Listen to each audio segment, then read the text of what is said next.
As we start to work with hardware in this course, you'll notice that it doesn't have any plastic casings on it, and lots of the electronics are exposed for you to play with. That's because you're going to be creating your own circuits, as opposed to when you go to the store and purchase, say, a laptop, all of the circuits are already pre-made and soldered together and then encased in plastic. Well, in this course, you're going to look underneath the hood and start to build those circuits yourself. But soldering all those devices together is exhausting and very difficult. So we're going to be using something called a breadboard.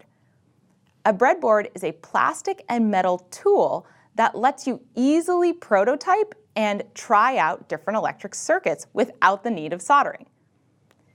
If you purchase the Adafruit Azure IoT kit, you have a breadboard that looks just like this in your kit, but you can use any breadboard. They're all generally the same. The breadboard is a set of plastic holes that underneath which have pre-made connections created by little pieces of metal.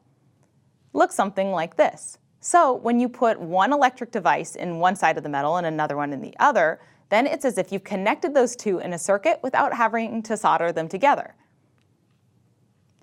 When you look at the top of the breadboard, you can see a lot of different holes.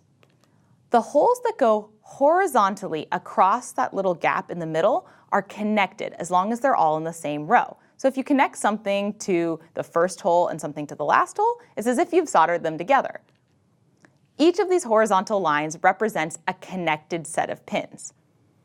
There's also these 4 vertical lines, and we typically use those for your power supply. That's because you probably need power supply for a lot of things, and so if you send electricity up any of these vertical lines, it'll be really easily accessible from anywhere else on the breadboard.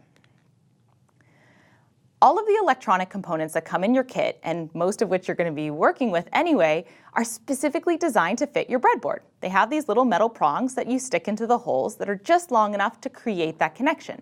And you can pick them up and move them around the breadboard and play around with your circuit. That's what makes prototyping so easy. In this course, we are going to be prototyping all of your projects, because maybe you'll want to use any of these devices for something different later. So learning how to use a breadboard and prototype your circuits before you commit to soldering them is incredibly important, and we're going to show you how to do it later in this course.